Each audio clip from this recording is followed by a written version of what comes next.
Friends, આજ હું તમને એક અંગત વાત જણાવું છું અને એ એટલે મારી ભાવિ પત્નીને લખેલ પ્રથમ પ્રેમપત્ર. તમે પણ કોઈને આવો પત્ર લખ્યો જ હશે. સાચું કહું તો દરેકે આવો પત્ર પોતાના જીવનસાથીને લખવો જ જોઈએ, જેથી સંબંધોમાં મજબૂતાઈ આવે અને પાછળથી કોઈ મોટી સમસ્યા ના સર્જાય.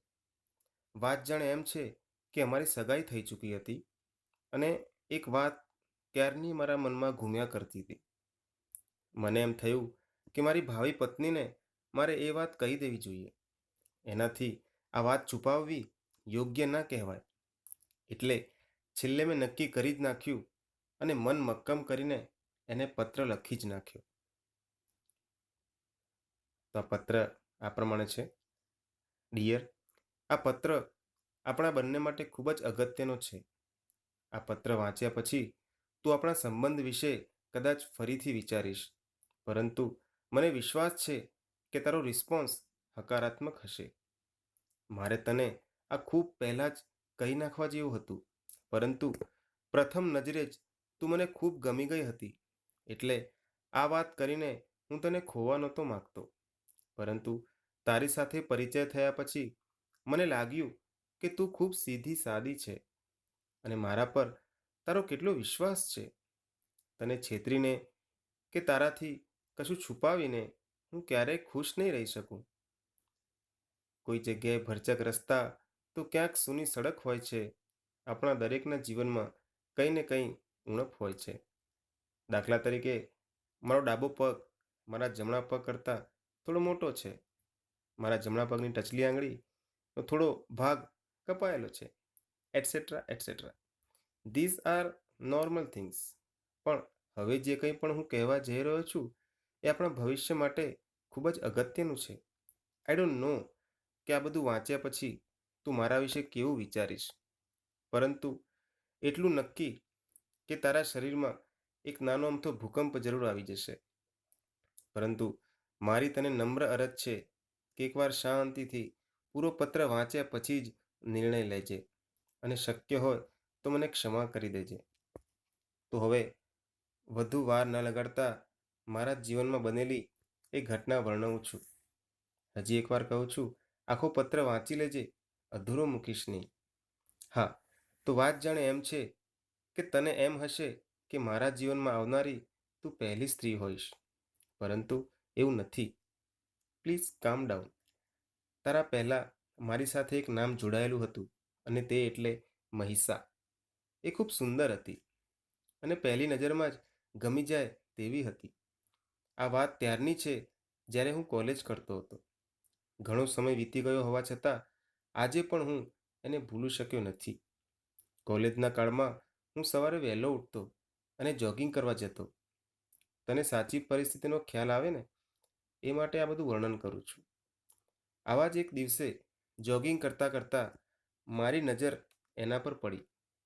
તેણી એક બસ સ્ટોપ જોડે એકદમ શાંત ચિત્તે ઊભી હતી. કેટલી સરસ દેખાતી હતી. મને એનું સૌંદર્ય સ્પર્શી ગયું. ક્ષણભર તો હું એને જોતો જ રહી ગયો. ત્યારબાદ મોડું થતું હતું એટલે હું એના વિચારો કરતાં કરતાં આગળ નીકળી ગયો.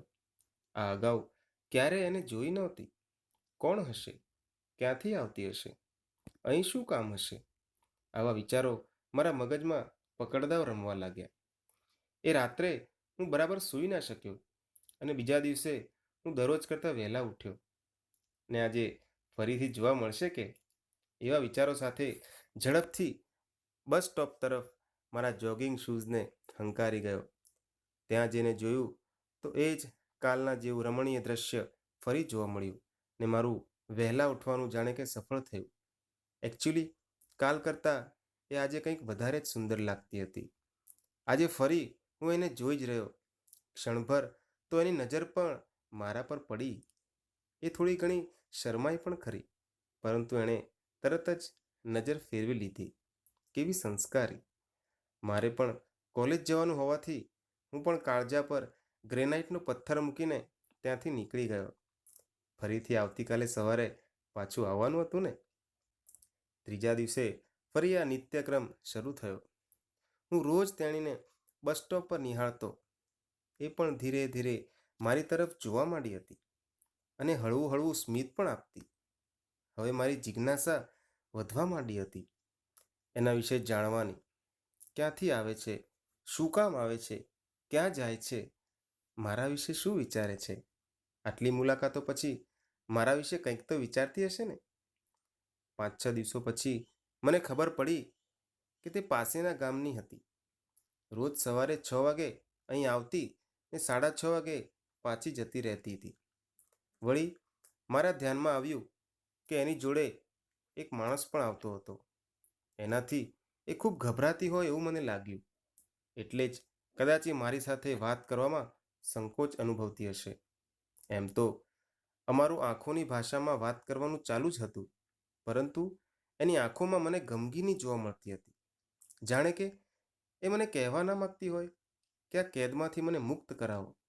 અને મને પણ એવું લાગવા માંડ્યું હતું જાણે કે હું જ એનો તારણહાર છું અને ઉપરવાળાએ મારું સર્જન એનો ઉદ્ધાર કરવા માટે જ કર્યું છે. પણ મારી હિંમત થતી નથી કે હું એની નજીક જાઉં અને કંઈક વાત કરું અને કહું કે તું મને બહુ ગમે છે, તારા વગર હું નહીં જીવી શકું. ખરેખર જાણે કે હું એના પ્રેમમાં પડી ગયો હતો.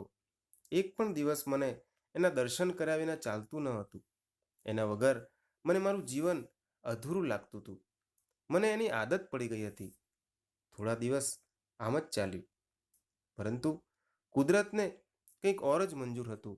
મારું સુખ ભગવાને વધુ દિવસ ટકવા દીધું નહીં.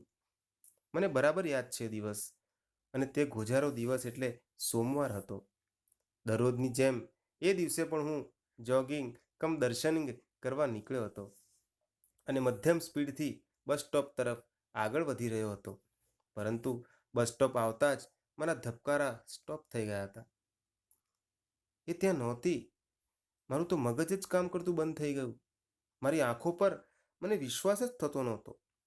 મેં આસપાસ નજર દોડાવી, પણ મારી નજરોને નિરાશા સિવાય કંઈ જ ના સાંપડ્યું. થોડી સ્વસ્થતા પ્રાપ્ત કરીને મેં ત્યાં ઊભેલા બધાને પૂછી જોયું, પણ કોઈને એના વિશે કંઈ જ જાણકારી નહોતી. મારી દુનિયા લૂંટાઈ ગઈ હતી ને દુનિયા એનાથી સાવ અજાણ હતી. હું તો ત્યાં જ ફસડાઈ પડ્યો અને ગાંડાની જેમ આમ તેમ તેને શોધવા લાગ્યો. મને કંઈ જ સૂઝતું નહોતું. મારી આંખો સામે અંધારું છવાઈ ગયું હતું. નકારાત્મક વિચારોના વાદળોએ મને ઘેરી લીધો હતો. કેમ નહીં આવી હોય? શું થયું હશે? કંઈક અજુગતું તો નહીં બન્યું હોય ને? લગભગ 2 કલાક સુધી હું ત્યાં જ પડી રહ્યો. એ દિવસે હું કોલેજ પણ ના જઈ શક્યો. એ દિવસ એટલે મારા જીવનનો સૌથી ખરાબમાં ખરાબ દિવસ હતો. ભગવાન આવો દિવસ કોઈને ના બતાવે. એ પછીના મારા લગભગ 5-6 દિવસો એવા જ રહ્યા. મારી આંખો એને જોવા માટે તરસી ગઈ હતી. એનો કંઈ જ અતોપતો નહોતો. એવામાં એક દિવસ અચાનક મને માણસ દેખાયો જે મહિષા જોડે દરરોજ દેખાતો. મારા જીવમાં જીવ આવ્યો. એક આશાનું કિરણ દેખાયું. ક્ષણનોય વિલંબ કર્યા વિના હું એની પાસે ગયો અને પૂછ્યું, મહિષા ક્યાં છે? મારી મહિષા ક્યાં છે? એ વ્યક્તિ તો મારી સામે જોઈ જ રહ્યો. એણે પૂછ્યું, એ છોકરા, શું છે આ બધું? કોણ છે તું? અને શું મારી મહિષા માંડ્યું છે? પાગલ થઈ ગયો છે કે શું? મેં કહ્યું, હા, કંઈક એવું જ સમજો. અને હું કોણ છું એ હું તમને પછી કહીશ. પહેલાં મને કહો કે મહિષા ક્યાં છે? સહી સલામત તો છે ને? કેટલાય દિવસથી એ દેખાતી નથી ને તમે વળી આજે જ દેખાયા. પ્લીઝ મને કહો કે ક્યાં છે. હું તમારા પગે પડું છું. પેલાએ કહ્યું, જો ભાઈ, આમ તો એના વિશે તને જણાવવાનું મને બહુ જરૂરી નથી લાગતું, પરંતુ તું આટલો આગ્રહ કરી રહ્યો છે તો કહી દઉં કે હવે અહીંયા ક્યારેય નહીં આવે. ક્યારેય નહીં આવે? પણ કેમ? એને કહ્યું, મેં એને વેચી દીધી છે. મારી સ્પોર્ટ્સ શૂઝ નીચેથી તો જાણે જમીન સરકી ગઈ. આંખે તો અંધારા આવી જ ગયા હતા. હવે ભવિષ્ય પણ અંધકારમય જણાતું હતું. કોઈ આટલું ક્રૂર કેવી રીતે હોઈ શકે? મહા મહેનતે મેં પોતાની જાતને સંભાળી અને પેલી વ્યક્તિને પૂછ્યું, તમે આવું દુષ્કૃત્ય કેમ કર્યું? તમને જરાય દયા ના આવી? તમે આવું કરી જ કેમ શકો? પેલાએ કહ્યું, જો ભાઈ, આમ તો આ બધું પૂછવાનો તને કોઈ અધિકાર નથી, છતાં પણ તું એક લાગણીશીલ યુવાન લાગે છે એટલે તને કહું છું. એ વારે ઘડીએ બીમાર પડ્યા કરતી હતી અને દૂધ પણ ઓછું આપવા લાગી હતી. અને છેલ્લે છેલ્લે તો એણે દૂધ આપવાનું બિલકુલ બંધ જ કરી દીધું હતું અને એ મારે માટે બોજારૂપ થઈ ગઈ હતી. એને પાલવવાનું મને બિલકુલ પોસાય એમ નહોતું, એટલે ના છૂટકે વેચવી પડી. અરે પણ તમે મારો વિચાર કર્યો ખરો? આમ અધવચ્ચે કોઈને લટકાવી દેવાય? હવે મારા પ્રોજેક્ટનું શું થશે? પેલાએ કહ્યું, શેનો પ્રોજેક્ટ? મારી કોલેજ તરફથી મને પશુ પ્રેમ વૃદ્ધિ જીવનની સમૃદ્ધિ એ પ્રોજેક્ટ આપવામાં આવ્યો હતો. અને એ પ્રોજેક્ટ અંતર્ગત હું આપની ભેંસ એટલે કે મહિષાને પ્રેમ કરવાનો પ્રયત્ન કરી રહ્યો હતો અને કંઈક અંશે એમાં સફળ પણ થયો હતો. એ પણ છેલ્લા કેટલાક દિવસોથી મારી જોડે પ્રેમથી જોવા લાગી હતી. તમે તો મારી બધી મહેનત પર દૂધ ફેરવી નાખ્યું. ખેર, ત્યાર પછી મેં થોડી સ્વસ્થતા કેળવી અને અન્ય મહિષાની શોધમાં લાગી ગયો. થોડા દિવસો પછી મને મારા પ્રોજેક્ટને અનુરૂપ એક પાત્ર મળી ગયું. મહિષા જેવી તો નહોતી, પણ બોલકી નામની બકરી મને મળી ગઈ અને પછી એના સહારે મેં મારો પ્રોજેક્ટ પૂરો કર્યો. તને મારો આ પત્ર ગમ્યો હશે અને ખુશી પણ થઈ હશે કે મારા જીવનમાં તારા સિવાય બીજું કોઈ નથી. જો કે એટલું તને ચોક્કસ જણાવી દઉં કે ભલે ભેંસ રહી, પણ મારો પહેલો પ્રેમ તો મહિષા જ. તારો નંબર તો બીજો જ રહેશે. અને હા, ત્રીજો નંબર કોનો છે કહું? બોલકી બકરીનો. તારો અને માત્ર તારો પ્રીતમ. તો મિત્રો, આ હતો મારો પ્રથમ લવ લેટર. ધ્યાનથી કે બેધ્યાનપણે, કટકે કટકે કે સળંગ, ફુરસતમાં કે વ્યસ્તતામાં, એકલા એકલા કે ગ્રુપમાં, અપડાઉનમાં કે ગોડાઉનમાં, જાગૃત કે અર્ધજાગૃત અવસ્થામાં, મારો આ પત્ર વાંચવા સાંભળવા બદલ આપ સૌનો ખૂબ ખૂબ આભાર. ફરી ચોક્કસ મળીશું એક નવા વિષય સાથે. ત્યાં સુધી બાય. અને હા મિત્રો, તમે આવો પત્ર લખવાની ભૂલ ના કરતા. લાઈક, શેર ને સબસ્ક્રાઇબ કરવામાં હવે બિલકુલ ઢીલ ના કરતા.